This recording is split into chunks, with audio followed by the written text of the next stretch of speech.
রাধে রাধে, কেমন আছো সবাই? আশা করি ভালো আছো। আমার চ্যানেলে সবাইকে অনেক অনেক স্বাগত। তো একটুখানি সাইডটায় আওয়াজ আসবে যখনই ভয়েস দিই বা ভিডিও করি, কিছু করার নেই গো, একটুখানি তোমরা মানিয়ে নিয়ে। এই দেখো খুনসুটি ওদের মধ্যে হয়তো 50%, 99.% ওদের মধ্যে ভালোবাসা। তো আমার পায়ে ব্যথা, ওই জন্য ছেলেকে বললাম আমি নইতে পারছি না, জুতোটা পরিয়ে দে। আর এদিকে মেয়ে তো চান টান করে পুরো রেডি, কারণ এক্সকারশনে যাবে বলে কথা। এদিকে মেঘলা মেঘলা ওয়েদার, ঠান্ডা হাওয়া দিচ্ছে, বৃষ্টি তো হবার কথা আছে জানি না, এখন পর্যন্ত তো বৃষ্টি হচ্ছে না। তো দেখা যাক, জুতো পরিয়ে দিয়েছে ওরে। আর দেখো আবার একটু খুনসুটি করে নিচ্ছে, কারণ লং টাইম ওদের সাথে দেখা সাক্ষাৎ থাকে এটা ভাই বোনের মধ্যে। এসে বাস স্ট্যান্ডে দাঁড়িয়ে আছি, বাস আসার অপেক্ষা। এরপরে বাসে মানে ওইদিকে একটা দেখো বাস বার হয়েছে, কিন্তু ওই বাসটা যাবে না, ওইটা যাবে ডানকুনি বাস। ওর পরে একটা বাস দেখতে পাচ্ছি, কিন্তু আমি এখান থেকে নীল রঙের, ওই বাসটা যাবে 78-এ করে। আমরা মামিয়ে চলে যাব। ও তো ব্যস্ত হয়ে উঠছে যে কখন যাব, কারণ বন্ধুদের সাথে দেখা হবে। তাই জন্য তো আরও তো বেশি আনন্দে আত্মহারা না। তো মেয়েকে ছেড়ে দিয়ে ওখানে আমি 2 ঘন্টা ভেজেছি স্কুলের সামনে। আর আমাদের এদিকে যখন এসেছি দেখছি কোনো বৃষ্টি নেই। আর এই যে ঘাটাল বাস এসছে, ছেলে দেখে ভালো রকম একটুখানি ভিডিও করে নিল। ওর এইসব মানে যে কোনো বাস মানে ওর খুব পছন্দ আমার ছেলের।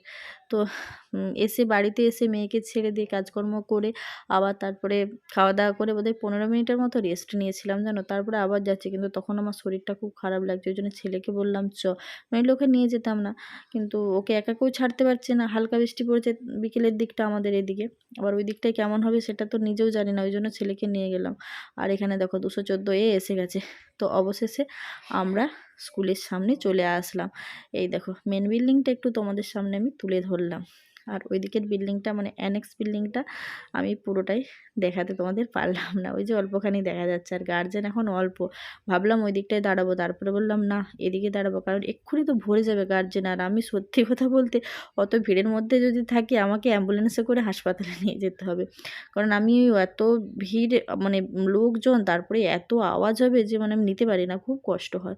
এই দেখো তোমাদের বললাম না, দেখতে পেয়েছো পুরো ভরে গেছে, কোথায় স্কুলের গেট সেটাই দেখা যাচ্ছে না। আর এত আওয়াজ মানে সে বলার নয়।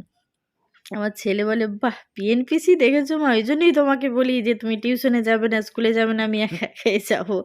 তো যাই হোক, মেয়েকে হাতে পেলাম প্রায় 4:30, মানে ওদের ছাড়বে বলেছিল, 1.5-2 ঘন্টা দাঁড়িয়ে থাকতে হয়েছিল। তারপরে মেয়েকে নিয়ে আবার এসে বাসে উঠে গেছি।